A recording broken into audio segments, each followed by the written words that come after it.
പ്രവാസം വിരഹത്തിന്റെ തീച്ചൂളയാണ്, ഏകാന്തതയുടെ തടവറയാണ്. 3 വർഷം മുമ്പ് എന്റെ പ്രവാസ ജീവിതത്തിന് തുടക്കം കുറിച്ച കടലിന് മുകളിലൂടെയുള്ള ഫ്ലൈറ്റ് യാത്ര. ഉയരത്തിൽ നിന്ന് നോക്കുമ്പോൾ എല്ലാത്തിനും ഒരു ഭംഗിയുണ്ടായിരുന്നു. നോക്കെത്താ ദൂരത്തോളം പരന്നുകിടക്കുന്ന കടലും ചുട്ടുപൊള്ളുന്ന സൂര്യന്റെ തീക്ഷ്ണതയിൽ ആവി പറക്കുന്ന മരുഭൂമിയും, മരുഭൂ ഹൃദയത്തിൽ നിന്നും പടുത്തുയർത്തിയ കൂറ്റൻ കെട്ടിടങ്ങളും, ദീപാലംകൃതമായ നഗരവും, നീണ്ടു പരന്നുകിടക്കുന്ന റോഡും നയനമനോഹരമായ കാഴ്ചകളാണ് എനിക്ക് സമ്മാനിച്ചത്. നട്ടാൽ മുളക്കാത്ത മരുഭൂമിയിൽ സ്വപ്നത്തിന്റെ വിത്തിറക്കാൻ തുടങ്ങിയപ്പോൾ ഞാൻ ആദ്യമായി മനസ്സിലാക്കുകയായിരുന്നു, സിനിമയിൽ കണ്ട ഗൾഫല്ല യഥാർത്ഥ ഗൾഫെന്ന്. രാത്രി വൈകുവോളമുള്ള ജോലി, അത് കഴിഞ്ഞാൽ റൂം, വീണ്ടും ജോലി, വീണ്ടും റൂം. അതങ്ങനെ ഒരു അച്ചുതണ്ടിലെന്ന പോലെ കറങ്ങിക്കൊണ്ടേയിരിക്കും. കറിയിൽ ഒരിത്തിരി ഉപ്പ് കൂടിയാൽ ഉമ്മയോട് വഴക്കുണ്ടാക്കിയിരുന്ന ഞാൻ, അയൺ ചെയ്ത ഷർട്ടിൽ ഒരു ചുളിവ് കണ്ടാൽ പെങ്ങളോട് വഴക്കിടുന്ന ഞാൻ, പ്രവാസത്തിന്റെ 4 ചുമരുകൾക്കുള്ളിൽ ജീവിതം പഠിക്കുകയായിരുന്നു. ഒരിക്കൽ പനി വന്ന് സഹായത്തിന് ആളില്ലാതെ കട്ടിൽ കിടക്കുമ്പോഴാണ് ഉമ്മയുടെ അഭാവം എത്ര വലുതാണെന്ന് ഞാൻ മനസ്സിലാക്കിയത്. ഒരു ദിവസം ഒരു തവണയെങ്കിലും ഫോൺ ചെയ്തില്ലെങ്കിൽ വഴക്കിടുന്ന ഉപ്പയെയും, എപ്പോഴും എന്തെങ്കിലും കുസൃതി കാണിച്ച് എന്നെ ദേഷ്യം പിടിപ്പിക്കുന്ന പെങ്ങളെയും കുറിച്ചോർത്ത് പലപ്പോഴും ഞാൻ കരഞ്ഞിട്ടുണ്ട്. എന്നാൽ ഈ ചെറിയ പ്രവാസ ജീവിതത്തിനിടക്ക് ഞാൻ പരിചയപ്പെട്ടവരുമായി താരതമ്യം ചെയ്തപ്പോൾ എന്റെ ദുഃഖം വളരെ ചെറുതായിരുന്നു. നല്ല ജോലിയാണെന്ന ഏജന്റിന്റെ വാക്ക് വിശ്വസിച്ച് കൂടുതൽ അന്വേഷിക്കാതെ ഇവിടെ എത്തി ചതിക്കപ്പെട്ടവർ, ഒടുവിൽ ഒരു തണൽ മരം പോലുമില്ലാതെ ചുട്ടുപൊള്ളുന്ന മരുഭൂമിയിൽ അറബിയുടെ ആടുമാടുകളെ മേയിച്ച് ആടുജീവിതം നയിക്കുന്നവർ. വയസ്സ് 50 കഴിഞ്ഞിട്ടും 20 വർഷത്തിലേറെ ഇവിടെ നിന്നിട്ടും നിർത്തിപ്പോവാത്തതെന്തെന്ന് ചോദിച്ചപ്പോൾ 4 പെൺമക്കളാണ്, 3 പേരെ കെട്ടിച്ചു, ഇനി ഒരാൾ കൂടി കെട്ടിക്കാനുണ്ട് എന്ന് പറഞ്ഞു തീർന്നപ്പോഴേക്കും ചുമച്ചു ശ്വാസം കിട്ടാതെ പിടയുന്ന ഹംസക്കാക്കയുടെ ചുളിവ് വീണ കൺകോണുകളിൽ ഞാനന്ന് കണ്ട കണ്ണുനീരിന്റെ നനവ്.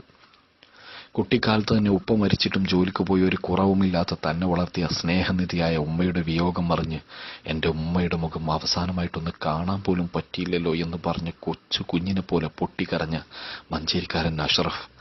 ആദ്യ പ്രസവത്തിന് ഭാര്യയെ ലേബർ റൂമിലേക്ക് കയറ്റിയപ്പോൾ നട്ടപ്പാതിരക്ക് ഉറക്കം വരാതെ ടെൻഷൻ അടിച്ചു നടന്ന ഉമർ, ഒടുവിൽ ഭാര്യ പ്രസവിച്ചു എന്നറിഞ്ഞപ്പോൾ ഞങ്ങളെല്ലാം വിളിച്ചുണർത്തി കെട്ടിപ്പിടിച്ചപ്പോൾ അവന്റെ മുഖത്ത് കണ്ട സന്തോഷം. വാട്സാപ്പിൽ തന്റെ കുഞ്ഞിന്റെ മുഖം കണ്ടപ്പോൾ കണ്ണീരോടെ ആ മൊബൈൽ നെഞ്ചോട് ചേർത്ത അവന്റെ ആ സ്നേഹം. കല്യാണം കഴിഞ്ഞ് 2 മാസം കൊണ്ട് ഭാര്യയെ പിരിഞ്ഞ് ഇങ്ങോട്ട് തിരിക്കേണ്ടി വന്ന ഷമീമിന്റെ നൊമ്പരങ്ങൾ. ഒരു പ്രവാസിയുടെ തലയിണക്ക് നാവുണ്ടായിരുന്നെങ്കിൽ അത് പറഞ്ഞു തരുമായിരുന്നു അവനൊഴുക്കിയ കണ്ണുനീരിന്റെ കണക്ക്. ഇതൊക്കെ വായിക്കുമ്പോൾ ചിലർക്കെങ്കിലും തോന്നാം, ഇത്ര ബുദ്ധിമുട്ടി എന്തിനാണ് ഗൾഫിൽ നിൽക്കുന്നത്? ഇവിടെ കെട്ടിടം പണിക്ക് 1000 രൂപ കിട്ടും, മരപ്പണിക്ക് 1500 കിട്ടും എന്നൊക്കെ. മരപ്പണി കൊണ്ടൊരു വാതിൽ നിർമ്മിക്കാൻ കഴിഞ്ഞേക്കാം, കെട്ടിടം പണി കൊണ്ടൊരു കെട്ടിടവും കെട്ടിപ്പൊക്കാൻ കഴിയും. പക്ഷേ ജീവിതം കെട്ടിപ്പൊക്കണമെങ്കിൽ ചിലർക്കെങ്കിലും പ്രവാസിയായേ മതിയാവൂ. ഈ അടുത്ത് കൂട്ടുകാരൻ വിളിച്ചപ്പോൾ പറഞ്ഞു, പ്രവാസികൾക്ക് പെണ്ണ് കിട്ടില്ല എന്ന്. ഭർത്താവിന്റെ ചൂടേറ്റ് കിടന്നാൽ മാത്രമേ ദാമ്പത്യമാവൂ എന്ന് തെറ്റിദ്ധരിക്കുന്ന ആരുടെയെങ്കിലും ജൽപ്പനങ്ങളാവാം അത്.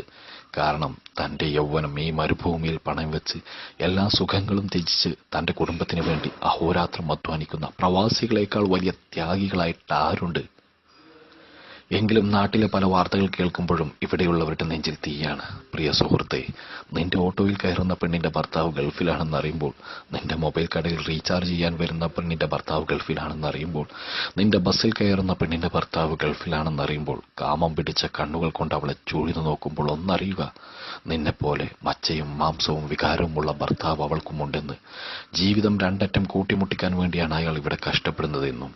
പണ്ട് പഠിക്കുന്ന കാലത്ത് ടൂർ പോവാൻ ഉപ്പയച്ചു വന്ന കാശ് കുറഞ്ഞുപോയപ്പോൾ എനിക്ക് ദേഷ്യം തോന്നിയിട്ടുണ്ട്.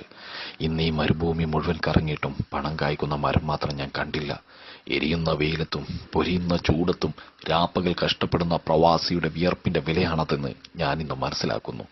വിരഹത്തിന്റെ വേദന മനസ്സിലാവണമെങ്കിൽ, ബന്ധങ്ങളുടെ ദൃഢത മനസ്സിലാവണമെങ്കിൽ, സ്നേഹത്തിന്റെ വില മനസ്സിലാവണമെങ്കിൽ, പണത്തിന്റെ മൂല്യം മനസ്സിലാവണമെങ്കിൽ, അധ്വാനത്തിന്റെ മഹത്വം മനസ്സിലാവണമെങ്കിൽ, സമയത്തിന്റെ വില മനസ്സിലാവണമെങ്കിൽ ജീവിതത്തിൽ ഒരിക്കലെങ്കിലും പ്രവാസിയാവണം.